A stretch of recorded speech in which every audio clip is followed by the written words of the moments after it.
In Russia, before the revolution that put Stalin in power, scientists were eagerly studying the use of hypnotism and parapsychology. Throughout the 30s, these experiments continued but ceased abruptly when Stalin took power. The Soviet Union banned study of parapsychology as an attempt to undermine the doctrines of the state. During the Cold War in the 1960s, a story in Science and Life, a French magazine, reported that the United States was employing experiments in telepathy to communicate with submarines. This story shook the military awake, and again the USSR was in the race to learn of the paranormal. The Soviet Union began to use all means at their disposal to not only achieve the same result that they believed the Americans were after, but also find new ways to use and teach psychic ability. Even though the Soviet scientist Professor Vasilyev continuously published articles earlier, it wasn't until the report of the American telepathy study that the Soviets showed interest and possible uses for psychic potential for the military. They regrouped and began studies all through the country and even in Czechoslovakia. The experiments studied not just telepathy but also clairvoyance, bionics, dowsing, hypnotism, and telekinesis. There were other studies and all geared to military use.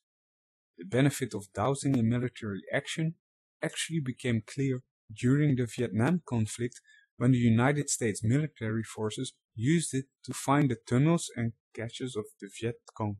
Both the United States and Russia studied telepathic messages as a backup method for communication for astronauts. While the Soviets first attempted this experiment in 1971, Edgar Mitchell made 150 different attempts during the Apollo 14 mission to the Moon. He tried to send his thoughts back to the Earth. The results proved that this was possible to transmit thoughts through the vastness of space. During the studies into parapsychology, Russians gathered up much of the German studies conducted during World War II. The Nazis were vigilant into the study of the occult and even mysticism.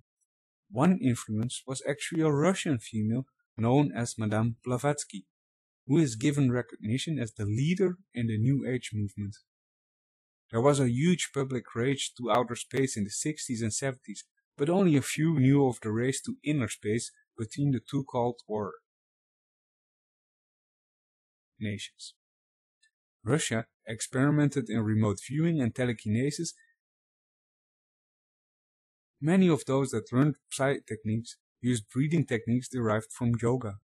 Viktor Adamenko, a member of the Soviet biophysical team, trained people in the art of telekinesis using hypnosis and a dielectric cube as a source of energy. Eventually, these people learned to charge their own body and eliminate the need for the aids. One of the most important studies came from Roman, a physician whose credentials are impeccable. He studied psychic self-regulation and found that you could influence your body with thought. None of the subjects trained received selection based on any particular skill, which means that the ability to learn Psi is within the reach of all. It simply takes practice and the right training to shorten the time for this ultimate goal. Conrad Raw is an expert in practical techniques for personal and spiritual development. He is the author of Forbidden Secrets of Personal and Energetic Development. Visit his website for a free newsletter filled with tons of great tips and advice. www.greaterhumanpotential.com